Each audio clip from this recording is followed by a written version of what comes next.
बाद एक बार फिर से केंद्र में मोदी सरकार बन गई। विकसित भारत का संकल्प। नरेंद्र मोदी ने तीसरी बार प्रधानमंत्री पद की शपथ ली।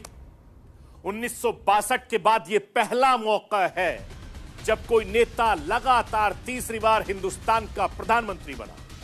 और पीएम मोदी के साथ 71 मंत्रियों ने शपथ ली। इसमें से 30 कैबिनेट मंत्री, 5 स्वतंत्र प्रभार के मंत्री और 36 राज्य मंत्री हैं। मोदी कैबिनेट की पहली बैठक में भारतीय जनता पार्टी ने गृह मंत्रालय, रक्षा मंत्रालय, विदेश मंत्रालय, आईएनबी मिनिस्ट्री अपने पास में रखी है। मोदी कैबिनेट में अमित शाह को फिर से गृह मंत्रालय दिया गया, राजनाथ सिंह को फिर से रक्षा मंत्रालय की जिम्मेदारी सौंपी, विदेश मंत्रालय की जिम्मेदारी जयशंकर को सौंपी, सड़क परिवहन मंत्रालय की जिम्मेदारी नितिन गडकरी को दी, हेल्थ मिनिस्ट्री की जिम्मेदारी जेपी नड्डा को दी, अश्विनी वैष्णव रेल मंत्रालय के साथ साथ सूचना प्रसारण मंत्रालय भी संभालेंगे। और पहली बार मोदी कैबिनेट में शामिल हुए मध्य प्रदेश के पूर्व मुख्यमंत्री शिवराज सिंह चौहान को 2 मंत्रालय मिले हैं। चौहान साहब को पंचायत और ग्रामीण विकास मंत्रालय की कमान सौंपी है। कृषि मंत्रालय भी उनको सौंपा गया है। यह बड़ी जिम्मेदारी, बड़ा पोर्टफोलियो उनको दिया गया है। हरियाणा के पूर्व मुख्यमंत्री मनोहर लाल खट्टर को पावर मिनिस्टर बनाया गया है और बीजेपी अध्यक्ष जेपी नड्डा को हिंदुस्तान का स्वास्थ्य मंत्री बनाया गया, जो बहुत अहम मंत्रालय है। इससे पहले भी जेपी नड्डा स्वास्थ्य मंत्रालय संभाल चुके हैं। मैं आपको यह बताना चाहता हूं कि मोदी सरकार में यह सबसे बड़ा मंत्रिमंडल है। इससे पहले 2014 में जब मोदी ने पहली बार प्रधानमंत्री पद की शपथ ली थी, तब उनके साथ 46 सांसद भी मंत्री बने थे। और साल 2019 में पीएम मोदी के मंत्रिमंडल में 59 मंत्री शामिल हुए थे और 2024 में एनडीए की सरकार में सबसे ज्यादा नहीं, यानी 71 मंत्री शामिल हुए हैं।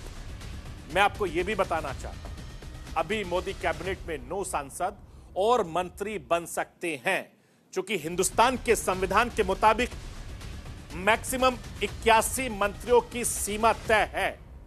ऐसे में 9 मंत्रियों की जगह बाकी है। मंत्रिमंडल में सबसे ताकतवर मंत्री होते हैं कैबिनेट। उसके बाद जो दूसरे नंबर के ताकतवर मंत्री होते हैं उसको स्वतंत्र प्रभार कहा जाता है और उसके बाद में राज्य मंत्री होता है। जिन्हें भी मंत्रिमंडल में शामिल किया जाता है उन्हें बाकी सांसदों की तुलना में हर महीने अलग से भत्ता भी दिया जाता है। लेकिन सवाल यह उठता है कि कैबिनेट मंत्री और स्वतंत्र प्रभार और राज्य मंत्री में क्या फर्क होता है।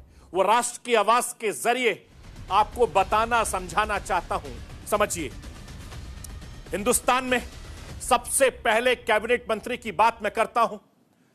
कैबिनेट मंत्री सीधे तौर पर प्रधानमंत्री को सपोर्ट करता है, रिपोर्ट करता है। और जो कैबिनेट मंत्री को मंत्रालय दिया जाता है उसकी पूरी जिम्मेदारी कैबिनेट मंत्री की होती है। राज्य मंत्री स्वतंत्र प्रभार की बात करूं तो कैबिनेट मंत्री के बाद स्वतंत्र प्रभार वाले राज्य मंत्री होते हैं। इसके अलावा यह भी सीधे प्रधानमंत्री को रिपोर्ट करते हैं। राज्य मंत्री की मैं बात करूं तो राज्य मंत्री कैबिनेट मंत्री की मदद करते हैं, इसलिए उनको राज्य मंत्री बनाया जाता है। और कैबिनेट मंत्री को एक से ज्यादा मंत्रालय भी दिए जा सकते हैं। राज्य मंत्री यानी स्वतंत्र प्रभार भी, इनकी सीधी रिपोर्टिंग प्रधानमंत्री को ही होती है, जबकि राज्य मंत्री की जो रिपोर्टिंग होती है वो अपने सीनियर कैबिनेट मंत्री को रिपोर्ट करता है। और एक मंत्रालय में एक से ज्यादा भी राज्य मंत्री बनाए जा सकते हैं, जैसे नितिन गडकरी साहब के पास दे दिए। और दूसरे मंत्रालयों में कैबिनेट मंत्री की बैठक में शामिल होना जरूरी होता है। और राज्य मंत्री स्वतंत्र प्रभार के पास भी अपना मंत्रालय होता है।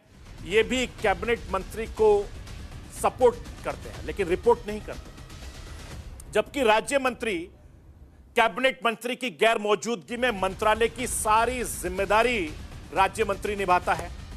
सरकार अपने सभी फैसले कैबिनेट की बैठक में लेती है। स्वतंत्र प्रभार वाले राज्य मंत्री कैबिनेट की बैठक में शामिल नहीं होते और राज्य मंत्री भी कैबिनेट की बैठक में शामिल नहीं होते हैं, लेकिन ये अपने मंत्रियों को सपोर्ट करते हैं। मैं आपको यह भी बताना चाहता हूं, बहुत सारे लोग